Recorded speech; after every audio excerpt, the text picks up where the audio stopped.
coba dibantu tanyakan apa ada hubungan antara sosok ini dengan sosok kepala yang sebelumnya kita temui? Tidak ada hubungannya, Tasya. Sosok yang Kenapa Kak? ada bunyi sesuatu tadi. Iya dari situ ya.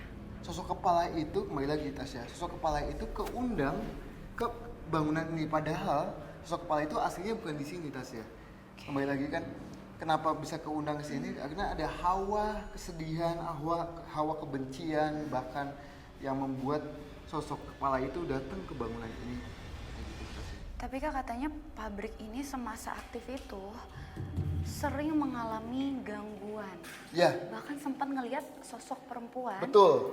yang katanya menampakkan wujudnya. Betul. Jadi sosok dia tidak mau ngasih tahu namanya sih ke saya. Yang meninggal ini, yang zaman dulunya itu, dia itu hanya mengganggu dengan komunikasi masuk ke tubuh manusia.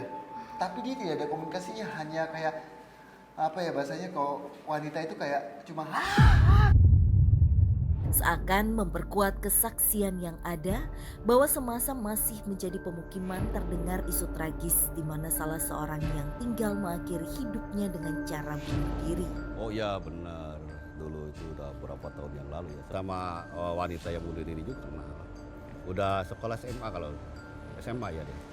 Lantas apakah sosok wanita berpakaian layaknya pengantin yang disinyalir sebagai korban kelam merupakan dalang dari keangkeran serta aura mistis yang terselip?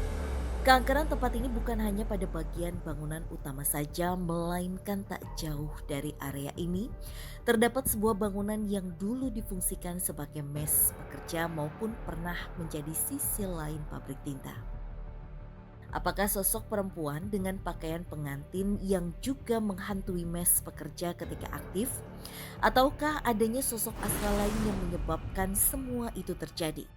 yang meninggal ini, yang zaman dulunya itu, dia itu hanya mengganggu dengan komunikasi masuk ke tubuh manusia. Tapi dia tidak ada komunikasinya, hanya kayak apa ya bahasanya, kalau wanita itu kayak cuma kayak gitu aja. Hanya berteriak Ya, saja. betul banget. Tapi saya nggak tahu kenapa. Oh, Oke. saya ada dapat sinyal, cuma bukan di bangunan ini Tasya. Sinyal Ya, ayo kita coba ke bawah. seperti sebuah panggilan berarti Iya. ya Kak? Menurut cerita yang diam di mes ya, ada penampakan dari bak mobil itu kan ya, ada orang yang suka duduk-duduk. Di sana lebih menyeramkan, kayak makhluk di sana. Kalau di belakang. Ini benar-benar ilalang tinggi semua di sini. Assalamualaikum. Ada sebuah tembok. Tasya ragu banget sih ke tempat yang itu karena memang dari kanan kirinya tuh rumput-rumput semua dan aku pikir nggak ada akses untuk masuk ke situ. Aku pikir jalan buntu karena memang sekelebatan tempat itu dari jauh seperti udah cuman hamparan kebun aja. Kayak ada sinyal yang menuntun saya untuk masuk ke dalam bangunan ini, Tasya. Sebuah bangunan yang terpisah dari bangunan pabrik ya Kak. Hei, Permisi. Aduh, hati-hati. Ke atas Kak? Entah apa yang coba dirasakan Den Ananda, namun yang pasti area bangunan yang kami telusuri lebih terbengkalai dari bagian depan pabrik. Wah, nggak bisa naik, Kak Den. Seketika Den Ananda melompat keluar menuju tempat yang dipenuhi semak belukar. ayo ikut saya. Kita aja komunikasi di dalam, sini bahaya.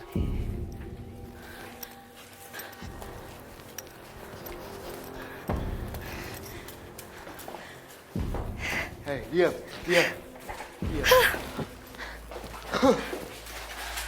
Diam. Boleh digambarkan mungkin sosoknya seperti apa? Ya. Jadi Ini sosok adalah laki-laki muda. Umurnya itu kalau saya lihat sih 30-40 tahun. Laki-laki muda biasa, tapi kulitnya itu hitam kayak gosong, Tasya. Hitam gosong full, mulai muka sampai ini. Mungkin kulit hitamnya itu apa karena maaf meninggalnya terbakar atau seperti apa Kak?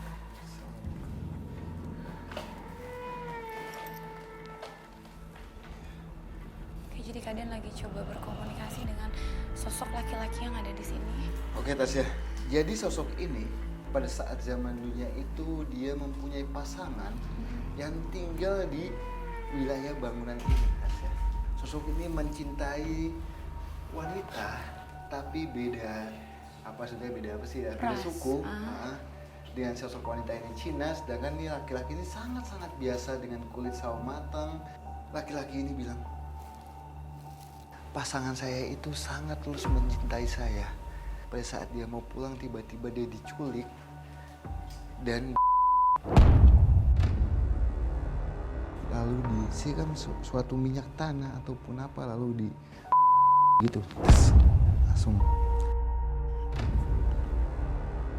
Oke, aku nangkep sebuah garis di sini Kak. Kalau tadi kita ketemu sosok perempuan di bangunan sebelumnya, Iya. kemudian ini adalah mungkin pasangan dari wanita dengan baju putih yang tadi kita sempat lihat. Betul. Baju pengantin. Jadi sosok ini kenapa ada di sini? Tas ya.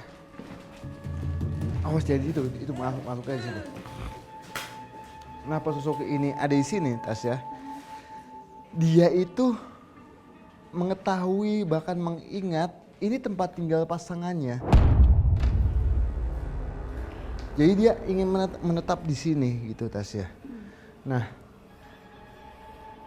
Tadi Kak Dian bilang perempuan itu cari pasangan. Kakak dengar suara nggak sih Kak? ya, gitu. Iya.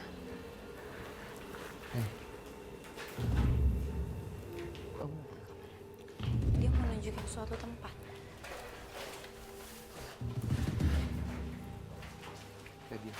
Diam. Nah, sosok ini pada saat kejadian itu ada di tanah itu, Tasya. Oke. Nah, dia bilang, saya saat ini sesuatu ya. Kak, bunyi Ya, Kak, bunyi ini Kak. sesuatu ya. Betul.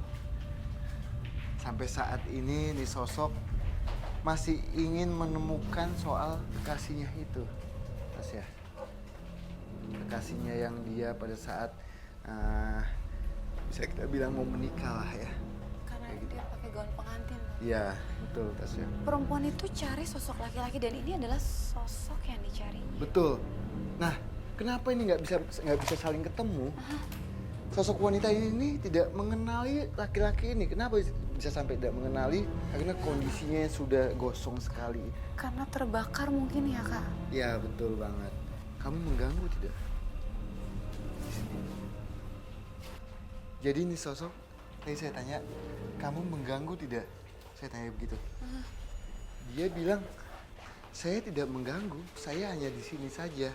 Yang mengganggu, yang suka mengganggu itu yang lebih dominan, yang bahkan bisa kita bilang yang intensitasnya paling kuat itu ada di bangunan itu. Yang tadi kita datengin di awal. Wanita itu mungkin ya, atau kepala itu. Siapa?